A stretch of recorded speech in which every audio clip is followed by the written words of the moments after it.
कर रहे हैं जिसका नाम है राष्ट्रीय संघ और उसके क्षेत्र। हम आज पढ़ेंगे कि हमारे राज्य कैसे बने, यानी कि आजादी के समय पर हमारे यहाँ पे कैसे राज्य बने, किस किस को हमने युद्ध से, किसको भाषा से या किसको संधि करके अपने भारत में शामिल किया था।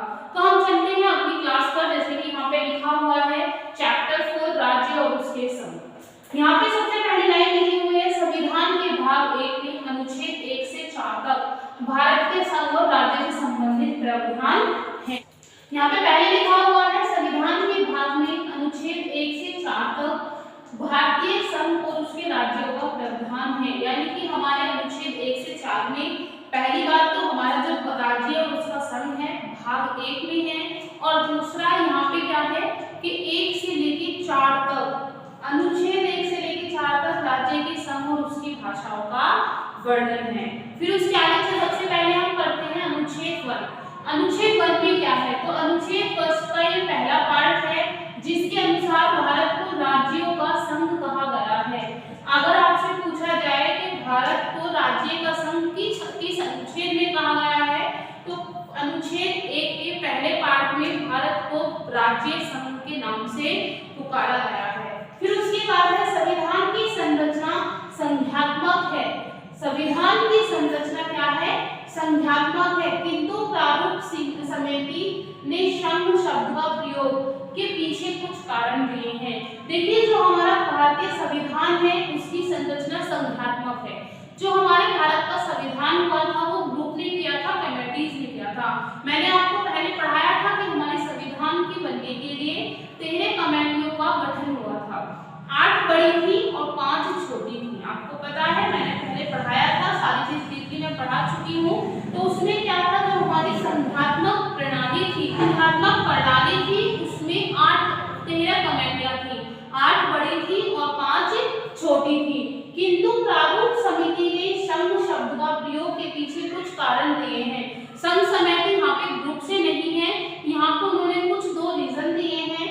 पहला रीजन है भारत विभिन्न राज्यों के मध्य किसी अनुबंध का परिणाम नहीं है, यानी कि हमारे जो भारत के राज्य हैं वो किसी से अनुबंध नहीं करते हैं कि जब मर्जी हुई जब देश में आ गए, जब मर्जी हुई वो देश से अलग हो गए, ऐसा नहीं है। जो एक बार देश का सदस्य बन गया है वो हमेशा के लिए भारत का सदस्य रहेगा। समझ में आया? ऐसा नहीं है कि हमें आज अमेरिका में जाना तो अमेरिका का राज्य बन गए, कभी पाकिस्तान का बन गए, कभी चीन का, नहीं। अगर कोई राज्य भारत के साथ शामिल होता है तो उसे पूरी जिंदगी हमारे साथ ही रहना है। तो यहाँ पे किसी अनुबंध का कारण नहीं है।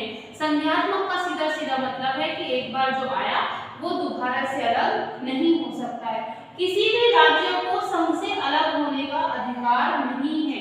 ये इससे आपको साफ साफ हो गया होगा।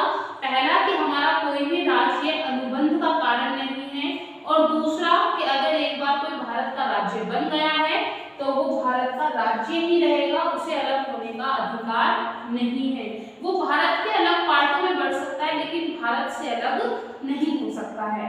फिर हम पढ़ते हैं अनुच्छेद 1 का दूसरा पार्ट। एक ही है, पहला ही अनुच्छेद है लेकिन उसका दूसरा पार्ट है। राज्य और उसके क्षेत्रों का वर्णन किया गया है कि हमारा भारत कहाँ तक है, उसके कितने राज्य हैं, कहाँ कहाँ पे वो फैले हुए हैं, या उनकी क्या क्या विशेषताएं हैं। जैसे कुछ भाषा के आधार पे हुए हैं, कुछ बंटवारे के टाइम पे हुए हैं, कुछ एक राज्य से दूसरे राज्य में बदला है। तो दूसरा अनुच्छेद क्या बताता है कि राज्य और उसके क्षेत्र का वर्णन है। जो अनुच्छेद 1 की विनय दृष्टि से, यानी कि हमारे पहले अनुच्छेद में कुछ दृष्टियां हैं, उन्हें देख लेते हैं। सबसे पहली है राज्य के राज्य क्षेत्र। जो हमारा राज्य है, जितने भी हमारे राज्य हैं, 28-29 राज्य हैं, वो एक सेपरेट बाउंड्रीज को रखते हैं। यहाँ तक यूपी है, यहाँ तक दिल्ली है, यहाँ तक बिहार है, यहाँ झारखंड है, यहाँ उत्तराखंड है। तो सिंपल सी बात है, जो हमारे राज्य हैं वो अपने खुद के क्षेत्र रखते हैं, खुद की एक सीमा रखते हैं, बाउंड्री रखते हैं। संघ राज्य क्षेत्र, कुछ ऐसे संघ राज्य क्षेत्र हैं जो हमारे सेंट्रल को शक्तियां देते हैं। जैसे कि जितने भी हमारे केंद्र शासित प्रदेश हैं वो हमारे क्या हैं, संघ राज्य क्षेत्र हैं। ऐसे राज्य जो भारत द्वारा अर्जित किए गए हैं। ऐसे राज्य देखिए 3 तरह की कैटेगरीज बताई गई हैं। 3 तरह की कैटेगरी कौन सी है? पहली जो आजादी से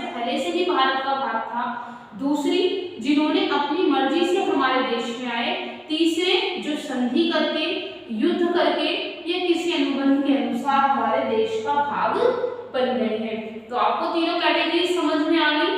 भारत पहले से जो था आजादी के समय पर जो शामिल किया गया, कि आजादी के बाद अब तक जो अधिकार करा गया, किसी से ग्रहण किया गया, युद्ध किया गया, संधि की गई, वो सारी 3 कैटेगरीज में आती हैं।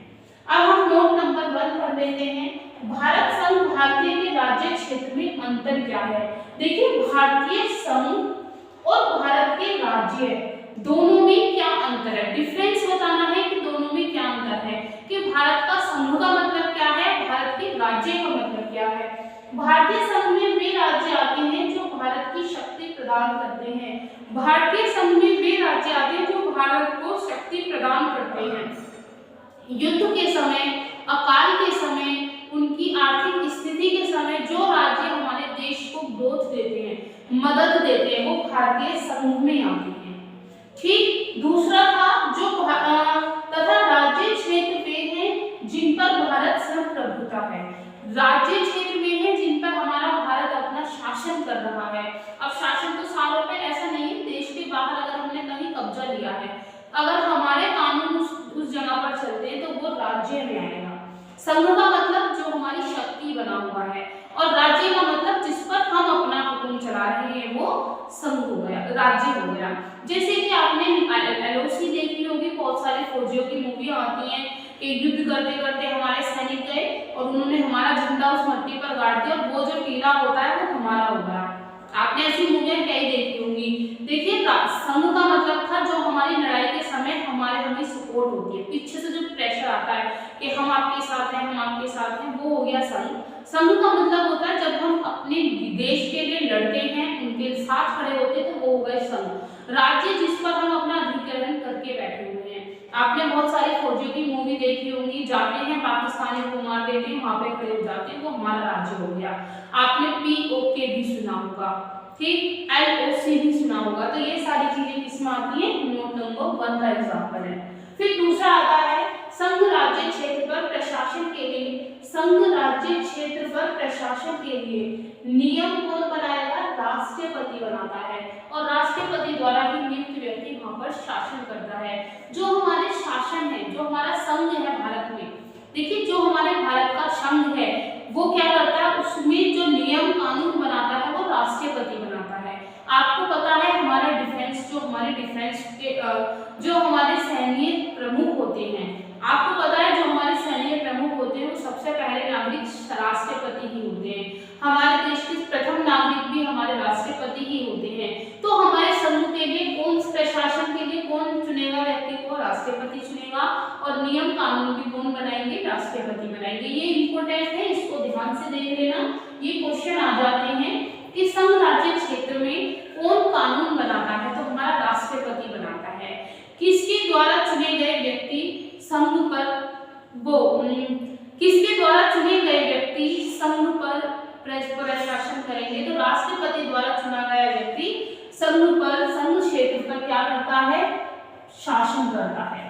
नोट नंबर 3, यदि कोई क्षेत्र किसी समय भारत के नियम, संधि, अधिग्रहण, विजय द्वारा अर्जित किया गया है तो वह भारत का राज्य होगा। मैंने आपको पहले भी बताया था, अगर हमारा भारत किसी से संधि करके, समझौता करके, या फिर किसी से युद्ध करके, किसी से मित्रता में, या किसी से अधिग्रहण करके किसी राज्य, किसी क्षेत्र को स्वीकार कर लेता है, अपना मान लेता है, तो वो भारत का ही क्षेत्र मान लिया जाता है। अब एज ए एग्जाम्पल, हमारी पाकिस्तान में लड़ाई हो रही थी, ठीक, हमारे सैनिक वहां पर गए, उन्होंने वहां के सारे सैनिकों को मार दिया, अपना झंडा गाड़ दिया वहां पे। तो वहां की जो एरिया है, जितने पे उस एरिया में जितना भी है, जहाँ तक झंडे हैं, हमारे सैनिक हैं, वो हमारे ही अधिग्रहण में होगा।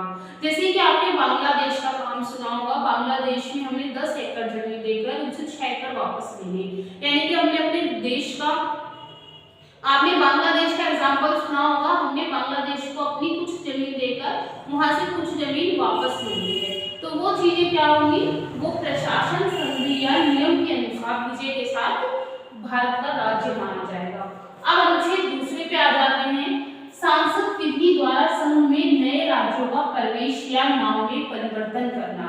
जो हमारा अनुच्छेद 2 है वो राज्यों के निर्माण, उनकी उनकी स्थापना, उनकी सीमा या उनके नाम परिवर्तन, उनके एरिया में परिवर्तन के मामले में है। क्वेश्चन नंबर फर्स्ट, अनुच्छेद पहला क्या है? अनुच्छेद पहला है कि हमारा जो भारत है वो संघ और राज्य का क्षेत्र है। हमारा संघ क्यों है और राज्य क्यों है?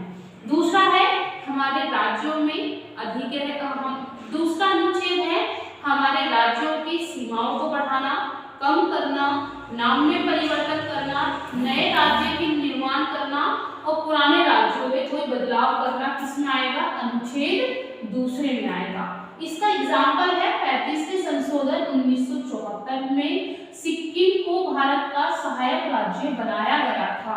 सिक्किम कहीं और का था लेकिन हमने 1974 में उसे अपने यहाँ का सहायक राज्य बनाया था। फिर नेक्स्ट संशोधन हुआ 36वां संशोधन 1975 में, उसे पूर्ण राज्य का दर्जा दे दिया गया था। पहले वो हमारा हेल्पर बना, उसके बाद हमने उसे पूर्ण राज्य का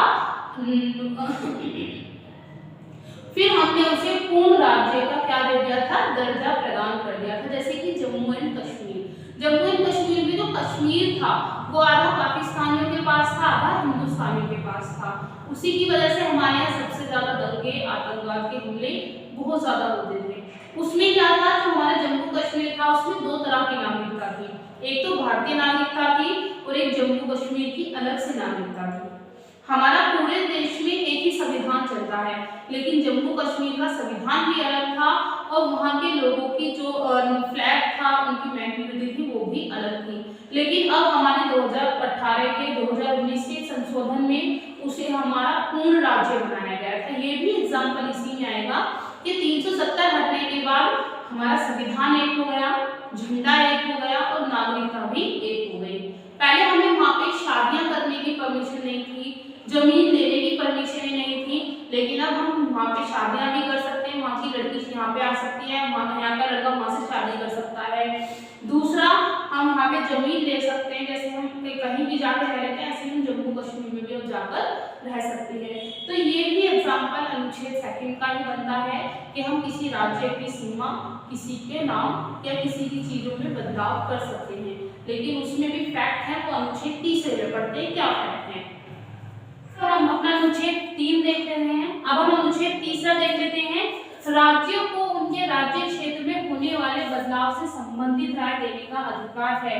देखिए राज्यों को अनुच्छेद तीसरा क्या है? अनुच्छेद तीसरा ये है कि अगर हम अपने राज्य में कोई परिवर्तन चाहते हैं तो हमें ये अधिकार होगा कि हम अपनी राय रख सकते हैं। और राज्य की जो प्रधानमंत्री, जो राज्य का मुखिया होता है, अनुच्छेद तीसरे का मतलब क्या है कि जो राज्य का मुखिया होगा, जिसे अपने राज्य में परिवर्तन चाहिए, अपने राज्य में कोई बदलाव चाहता है, तो उसे ये हक होता है, उसे ये अधिकार होता है कि वो अपनी राय राष्ट्रपति के आगे रख सके, संसद के सामने रख सके कि मुझे ये परिवर्तन चाहिए और मुझे इस तरीके से यहाँ पे ये परिवर्तन करना है। लेकिन उनकी भी कुछ कंडीशन है जो मैंने लिखी हुई है। सबसे पहले है कि उसको राय देने का अधिकार है, उसे अपनी राय देने का अधिकार है। नंबर 2, राज्य में कोई भी परिवर्तन जैसे नाम, सीमा, क्षेत्र के लिए राष्ट्रपति से सिफारिश लेना जरूरी है। यानी कि अगर आप अपने राज्य में कोई परिवर्तन करना चाहते हैं, उनके नाम बदलना चाहते हैं, क्षेत्र बदलना चाहते हैं या उनकी सीमा को बढ़ाना या घटाना चाहते हैं, तो आपको सबसे पहले किससे परमिशन लेनी होगी? राष्ट्रपति से परमिशन लेनी होगी। आप राष्ट्रपति की परमिशन के बिना कहीं और उसे नहीं दिखा सकते हैं। आप अपने प्रस्ताव को सबसे पहले राष्ट्रपति के पास लेके जाएंगे। राष्ट्रपति की अनुमति मिलने के बाद वो आपको विधानमंडल में भेजेगी। तो सब लिखा हुआ है कि राष्ट्रपति की सिफारिश करानी होगी। राष्ट्रपति की अनुमति से पहले सदन के किसी भी सदस्य को आप ये प्रस्ताव नहीं दिखा सकते हैं। आप सदन के किसी भी विधायक में इसे पेश नहीं कर सकते हैं। लोकसभा, राज्यसभा, जितनी भी सदन है, जितने भी व्यक्ति हैं, आप किसी को उसे नहीं दिखा सकते हैं। फिर दूसरा है, विधायक अपने प्रस्ताव राष्ट्रपति की अनुमति के साथ राज्य के विधानमंडल के पास उसे राय लेने के लिए भेजता है। देखिए मैंने अपने राज्य का परिवर्तन चाहा तो मैंने राष्ट्रपति से सिफारिश की, राष्ट्रपति ने सिफारिश दी, अपनी अनुमति दी और उसने उसी प्रस्ताव को कहां भेज दिया? राज्य के विधानमंडल के पास भेजा। कहां पे? राज्य के विधानमंडल के पास भेजा उनकी राय लेने के लिए कि भाई जो परिवर्तन हम चाहते हैं, जो बंदा यूपी का बंदा कोई चाहता है परिवर्तन, तो क्या उसमें आप सहमत हैं या नहीं हैं, और ये परिवर्तन आपके लिए क्या इफेक्टिव हो सकते हैं, ये सारी जानकारी देने के लिए वो कहाँ भेजते हैं राष्ट्रपति, विधानमंडल में भेजते हैं। लेकिन राष्ट्रपति किसी पर भी बाध्य नहीं है। विधानमंडल जो सलाह देगी, कंफर्म नहीं है कि राष्ट्रपति उसे मानेंगे या नहीं मानेंगे। राष्ट्रपति ने जो कह दिया वो तो विधानमंडल को मानना ही है, लेकिन विधानमंडल के द्वारा दिया गया सलाह, दी गई चीजें, राय, विधानमंडल द्वारा दी गई राय राष्ट्रपति माने या ना माने उनकी मर्जी है। तो विधानमंडल के पास राय लेने के लिए भेजते हैं। विधानमंडल की ये रिस्पॉन्सिबिलिटी बनती है कि राष्ट्रपति द्वारा दी गई समय सीमा, मोस्टली जो समय सीमा होती है वो 14 दिन की होती है। आपको पता होना चाहिए जितने भी प्रस्ताव जाते हैं वो 14 दिन के अंदर वापस आने ही चाहिए। राष्ट्रपति की अनुमति होती है कि वो 14 दिन के अंदर आपको सूचित कर दे कि हमारी ये राय है, यहाँ बदलाव हो सकता है, यहाँ बदलाव नहीं हो सकता है। तो राष्ट्रपति द्वारा दी गई समय सीमा तक उनका जवाब आ जाना चाहिए। ऐसा नहीं है आपने राष्ट्रपति को दिया, राष्ट्रपति ने अनुमति दी, विधानमंडल में भेज दिया, विधानमंडल उस लेटर को लेके भूल गई कि हाँ दे देंगे दे देंगे, ऐसा कुछ नहीं होता है। राष्ट्रपति ने अगर उस लेटर पे 5 दिन लिखे हैं तो 5 दिन के अंदर जवाब आना है, 50 दिन लिखे हैं तो 50 दिन के अंदर आना चाहिए। मोस्टली जो डॉक्यूमेंट्री डे होते हैं वो 14 दिन होते हैं। फिर उसके बाद है, यह जरूरी नहीं है कि विधानमंडल द्वारा दी गई राय राष्ट्रपति को माननी हो। ये कंफर्म नहीं है, ये जरूरी नहीं है कि राष्ट्रपति उसे माने ही माने। ठीक है, तो अब हम देख लेते हैं हमारे अनुच्छेद थे। देखो हमने पहला पार्ट पढ़ा, भाग फर्स्ट क्या था, संघ और उसके राज्य। ठीक है, जिसमें हमने सबसे पहले पढ़ा कि ये हमारे कहां तक है, अनुच्छेद 1 से लेकर 4 तक है। देखिए मैं आपको बता देती हूँ, हमने पहला भाग पढ़ रहे हैं, कौन सा है, संघ और उसके राज्य क्षेत्र, जिसमें अनुच्छेद 1 से लेकर 4 तक हमारे राज्य और संघ दोनों के बारे में चर्चा है। अनुच्छेद फर्स्ट क्या कहता है, अब हम उसे रिवीजन कर लेते हैं। अनुच्छेद फर्स्ट कहता है कि हमारा जो भारत है वो संघ और राज्य दोनों हैं। संघ क्या होता है, मैंने आपको पढ़ाया है। संघ होता है जो हमें युद्ध के समय, हमें आपात के समय, आर्थिक स्थिति के समय या हमारी खुशहाली के समय हमें सपोर्ट करे, जो हमें शक्ति प्रदान करता है, वो क्या है, संघ है। लेकिन जिस पर हम शासन करें, हमारा मतलब हम नहीं है, हमारी सरकार है, जिस पर हम शासन करें वो हमारा राज्य है। समझ में आया।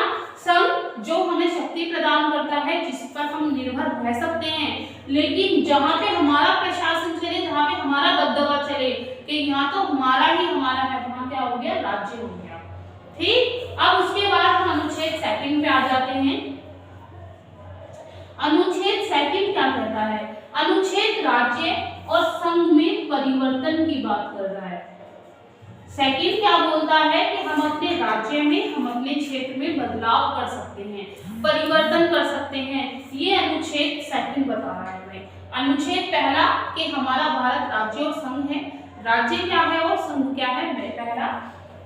दूसरा कि हम अपने राज्य में, हम अपने भारत के अंदर की सीमाओं को, दूसरा अनुच्छेद क्या कहता है कि हमारे भारत के अंदर जितने भी राज्य हैं हम उनकी सीमाओं को बदल भी सकते हैं और हम उनकी सीमाओं को बढ़ा भी सकते हैं। नाम बदल सकते हैं, हम उनकी कैटेगरीज के हिसाब से, वर्ग के हिसाब से, भाषा के हिसाब से, किसी भी परिवर्तन से हम उसे कर सकते हैं। राज्य हम कोई नया भी बना सकते हैं, जैसे कि हमने किसी दूसरे देश से युद्ध किया, वहां से हमने एक राज्य को जीत लिया, वो भारत का हिस्सा हो गया। हमने किसी देश से संधि कर ली, मित्रता कर ली या कोई और अनुबंध हो गया, तो उसके हिसाब से हम किसी पार्ट को अपने देश में शामिल कर सकते हैं। लेकिन वहाँ पे कंडीशन है, जो हमारे देश के साथ शामिल हो गया वो देश से बाहर नहीं जा सकता है। अनुच्छेद 3 क्या कहता है, हम वो देख लेते हैं। अनुच्छेद 3 कहता है कि हम अपने राज्य में बदलाव किस किस कंडीशन से कर सकते हैं, ऐसी कौन सी शर्तें हैं जो इसकी वजह से हम अपने राज्य में बदलाव कर सकते हैं। अब राज्य में बदलाव के लिए अगर कंडीशन ना होती तो कोई भी मन चढ़ो चलो भैया आज से रख देते हैं। जैसे जैसे सरकार बदलेगी वैसे वैसे राज्यों के नाम सीमाएं बदलती चली जाएंगी। ऐसा नहीं है। अगर हमें अपने राज्य की सीमा बदलनी है, नाम बदलना है या कोई परिवर्तन करना है तो उसके लिए हमारे पास कंडीशनें हैं जो हमें अप्लाई करनी है। एक लंबा प्रोसेस है कि पहले राष्ट्रपति से सिफारिश लो, राष्ट्रपति फिर राज्य की विधानसभा को देंगे, विधानसभा की राय आएगी और राय आने के बाद फिर से उसे संसद में पेश किया जाएगा, सदन में पेश किया जाएगा। वहां से भी अगर मंजूरी मिल जाती है तो हम उसमें परिवर्तन कर सकते हैं, अन्यथा नहीं कर सकते हैं। फिर अनुच्छेद 4 क्या है देख लेते हैं। अनुच्छेद 4 बहुत इंपॉर्टेंट है। ये इन दोनों की रक्षा करता है, ये इनका क्या है, संरक्षक है। अनुच्छेद 4 जो है वो दूसरे अनुच्छेद और तीसरे अनुच्छेद को बचा के रखता है, उन्हें डिफेंस करता है। अनुच्छेद 4 का काम क्या है? अनुच्छेद 4 का काम ये है कि कोई हमारी शक्तियों का दुरुपयोग ना करे, कोई हमारे अनुच्छेद 4 क्या कहता है? अनुच्छेद 4 कहता है कि जो अनुच्छेद 2 और 3 में हमें शक्तियां दी गई हैं, संशोधन की, राज्य में परिवर्तन की जो हमें शक्तियां प्रदान हैं, उनका कोई मिसयूज ना करे। वो इनका संरक्षक है। सीधे सीधे जो अनुच्छेद 4 है वो दूसरे और तीसरे का क्या है? बॉडीगार्ड है। अब तो आपको याद हो गए। देखिए मैंने आपको क्लास भी आपको समझ में आया अनुच्छेद क्या है, दूसरे और तीसरे का क्या है? बॉडीगार्ड है। देखिए मैंने चैप्टर 4 पढ़ाया, उसमें मैंने अनुच्छेद पढ़ाए हैं, अब मैंने उनका रिवीजन भी करा दिया है। कल को हम पढ़ेंगे कि हमारे राज्य कितने हैं, कौन सा राज्य किसके हिसाब से आया। अभी तो हम राज्यों को वर्ग में पढ़ेंगे कि पहले वर्ग क्या था। पहला वर्ग वो था जिसमें हमारे राज्य आजादी से पहले भारत का ही हिस्सा थे, ठीक। दूसरा वर्ग जो हमने संधि करके अपने भारत में मिलाए। तीसरा जो हमने युद्ध करके आजादी के बाद हमारे देश में बटे, ठीक। चौथा जो हमारे राज्यों में से राज्य बंटवारे हो गए, जैसे कि यूपी से उत्तराखंड अलग हो गया, एक नया राज्य बन गया, ठीक। तो इस तरीके से हम इन्हें पढ़ेंगे। तो आज अनुच्छेद 4 देख लेते हैं। यह स्पष्ट करता है कि अनुच्छेद दूसरे और तीसरे के अधीन कोई नया राज्य की स्थापना या परिवर्तन के लिए सांसद उनमें कोई चेंज तो नहीं कर रही है। देखिए अनुच्छेद 4 अपने अनुच्छेद 2 और 3 को डिफेंस करता है।